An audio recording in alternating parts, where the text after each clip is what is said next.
In this episode, you'll learn how to implement a private banking system that allows you to earn on both your savings and loans. The conversation highlights the importance of changing where you save your money, using specially designed whole life insurance policies to act as your own bank. By making a spread on loans, paying off debt strategically, and reinvesting, you can leverage your money to work for you multiple times over, a strategy used by the wealthy for generations.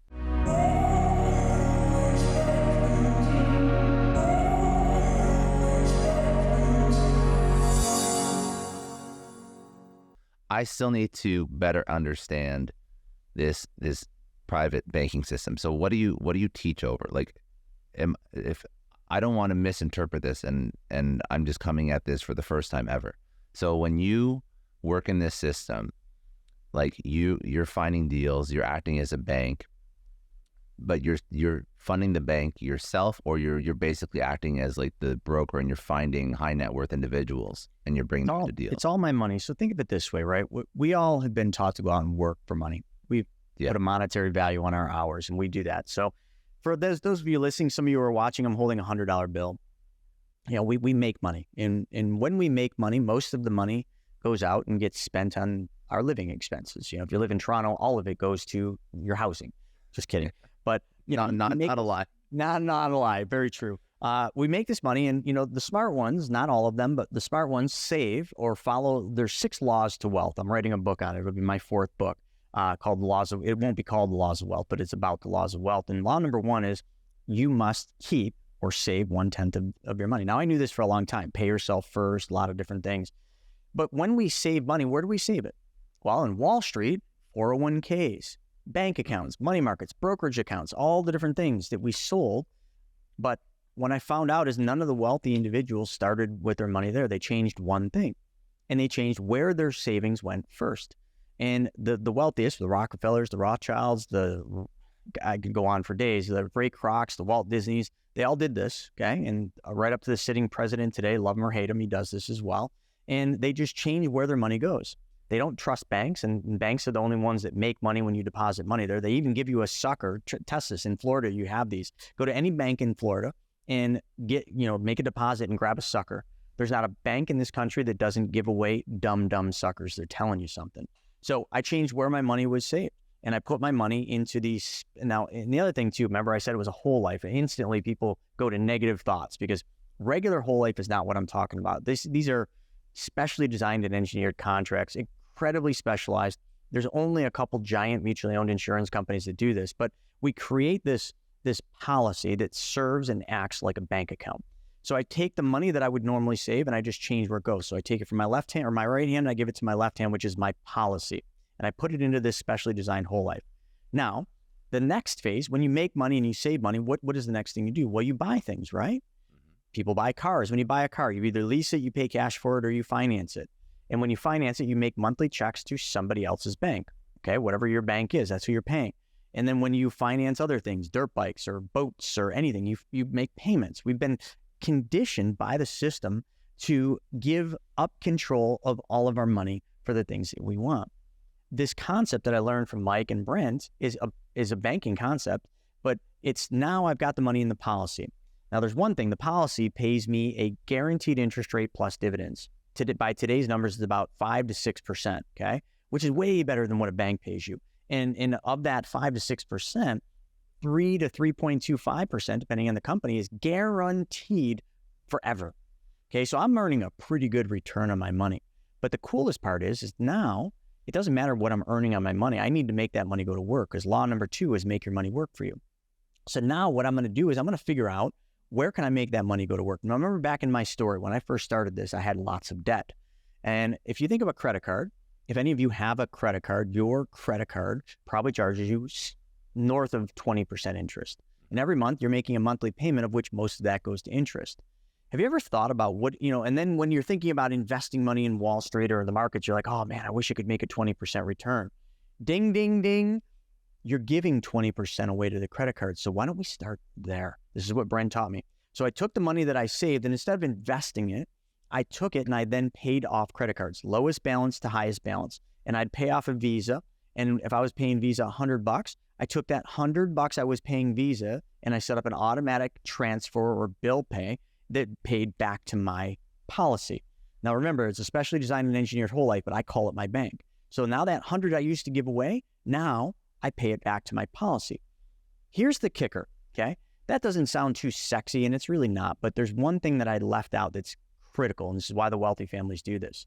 Let's just say let's call it $1,000 that I owed Visa. So I had to have $1,000 in my policy in order to pay Visa off for $1,000. We all understand that. You can't make money out of thin air.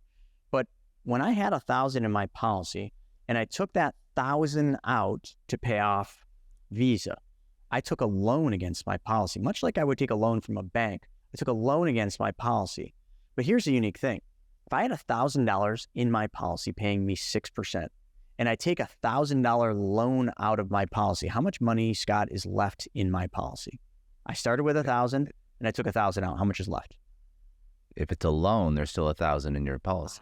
Smart. Now, a lot of people that are listening to this would think zero. Well, you had 1,000, you took 1,000, zero. The insurance company never touched my $1,000. They made me a loan that was collateralized by my $1,000, but the loan is a loan that never needs to be paid back. Now, this is the thing that most people, and when I heard this, I'm like, that can't ever happen. That sounds too good to be true. The loan they gave me was a loan against my death benefit. The insurance company promises to pay a guaranteed interest rate on my money that's in there, plus they promise to pay a death benefit the day I die. So the insurance company will allow me to use the death benefit up to the amount that I can collateralize with my cash value, which was $1,000 in this case. So the $1,000 they gave me was the insurance company just saying, hey, here's $1,000 for your death benefit today, and we'll charge you an interest rate on that loan, but you don't ever have to pay it back, because someday when you graduate and die, it's a nice way of saying die, when you die, we're just gonna true up that. We're gonna subtract the 1,000 from your death benefit that you have, and we're good, we're made whole. But if you hear what I just said, let's just do some math. Isn't it though? Isn't it fascinating? It's so simple, but nobody teaches this, and I'll tell you why nobody ever has heard of this from an advisor standpoint. Now, let's just use simple math. First year, let's say I got 1,000 in there, and I need 1,000 to pay off Visa. I'm making 6% on my 1,000 with dividend, and to borrow that money, let's just say the insurance company charges me 4. What is 6 minus 4?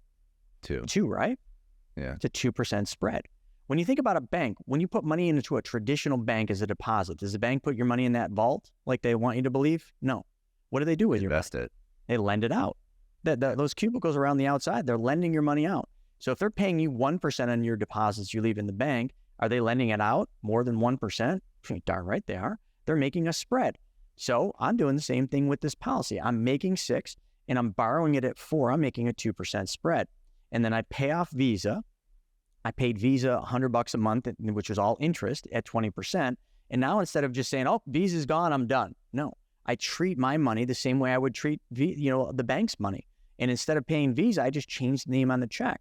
The $100 I gave to Visa, I just write that check back to my policy, paying my policy loan back, which means now I just made money twice. Did anyone catch that? I just showed you how to make money 2 times instead of 1 time. I made a spread on my policy between the 6 and the 4, plus I took back the 20% that I was giving away to Visa. So as long as everybody understands that, let's go round 2.